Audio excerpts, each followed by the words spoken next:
Welcome, Kevin, to our Executive Mirror. So today we'd like to talk about conflict. And I'm sure in your role as CEO in numerous organizations, how did you deal with conflict and what's your approach to that?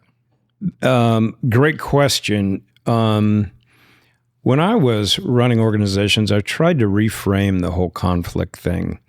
Coming up through a fire service, there was a lot of conflict, Right. And perhaps too much, and it wasn't healthy, was my perspective. And so we kind of reframed it when I got to some of the more advanced levels where we didn't use the word conflict because conflict had such a negative connotation and it was such a fiery description of really what is a difference of opinion. So we kind of reframed the whole conversation to be a difference of opinion. But here's the big thing. You, as an executive, have to set the table so that those kind of conversations are invited and welcomed. Yes. And the ground rules are it has to be respectful. Right. And if it's respectful, the individuals get a sense of safety and they're willing to share their perspective knowing that they're not going to get harpooned, if you will. Right. But yet they're not at that point where there's going to be great conflict because conflict seems to walk out the door of the executive meeting room. Yeah.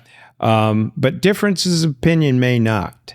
And so reframing it was valuable to us. Yeah. When you say conflict may walk out the door, what do you mean? That they're going to carry it with. Oh, I got you. Yeah. Down into their offices. Oh, good. I like that. And then they're going to, continue to have that.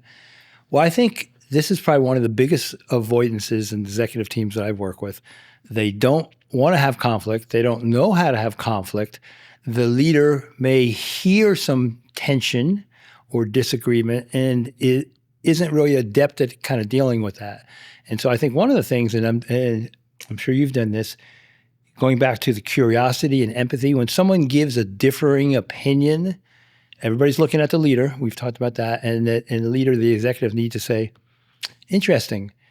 Tell me a little bit more about that. What makes you say that? And we have this tool that we look at a lot about where are you on this, it's called the assumption ladder. You're maybe at the conclusion or actions, and you want to get people further down. What's the data you looked at? What did you select that at? What are some of your interpretations? The more we can get a group to be what I would say low on the ladder versus here's my conclusion, here's my action, and everybody wants to be the smartest person. I think we should do this. I think we should do that. And if someone else is able to say, one of the best executives who use this kind of emotional intelligence focus would say, Kevin, I know you said this. Do you mind if I poke a couple holes in that? Oh, interesting. And it was beautiful. Who's going to disagree with that? And then they would get to what was the data? Is there a differencing of the data? Is there a couple assumptions? They truly have a dialogue. So I think executive teams that work well know how to have a dialogue. It takes time, but you really want to hear different people's opinions, and the leader's got to initiate that. I think that's a wonderful place for creating a safe place for people. And the more safe they feel, the more compelled they're going to feel to share some of those thoughts. Yep. But that questioning is so important. If asking the question, the question really is the most powerful thing that you can do. That's right. The powerful, to ask the question, but then also to listen to the response. Yep. And so allow me to shoot holes in it, but help me understand. Yeah. I'm not sure I'm completely understanding, and if you kind of own the problem with the communication at that point, you've got that person in a position where they're not going to be defensive and they're going to share their perspective. And it's a golden opportunity for you. If you're really being honest with the conversation, you might learn something that you didn't otherwise know, And that's the mastery of conflict. And what I love what you said, and we've been talking about this, it's these kind of micro initiatives, these micro moments, just like you said, help me understand this. Am I missing something? versus I don't agree with you or you're not making sense.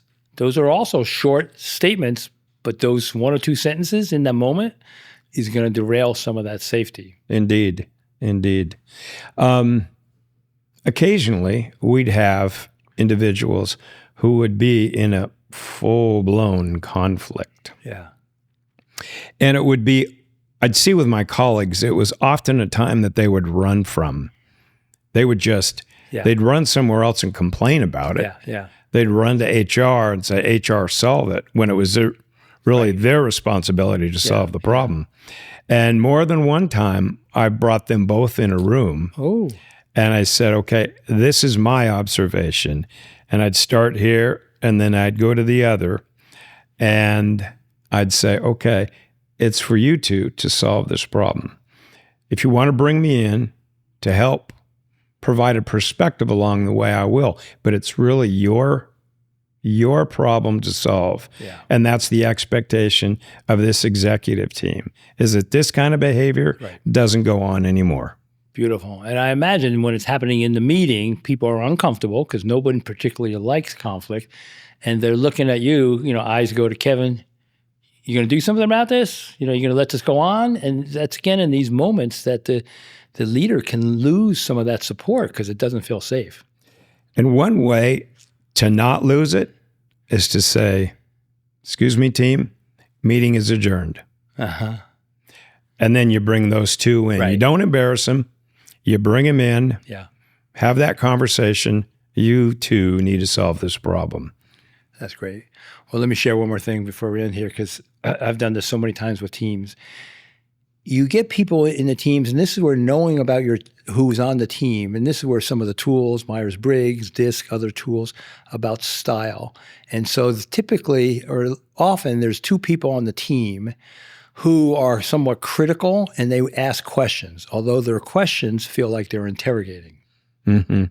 And so to them, it's a stimulating conversation. So, Kevin, how could you say that? That's ridiculous. That makes no sense. And you're going, oh, no, really here. But for you and me, if we're the two, it's stimulating. And then we say, so Glenn, what do you think about that? And Glenn's thinking, you guys are arguing.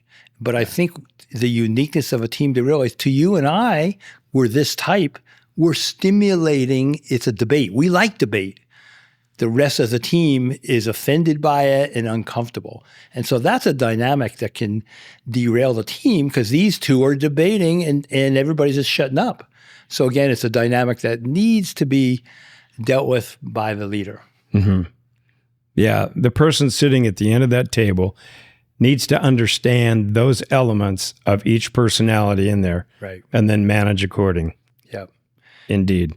So last thing about conflict, if you're feeling it, and I like how you had to reframe, there's this part of the brain that shuts down in this kind of this negative emotional attractor. We shut down and we get tunnel vision because it's uncomfortable. And so you want innovation in the team, and a lot of that is to keep it positive. Your reframe was a great example. So people can be innovative versus feeling fearful. This is conflict, and so they're not getting their best. Indeed. Understand. Well, very valuable. Thank you. So if you want to continue this conversation, go to KC at kevincrawfordconsulting.com.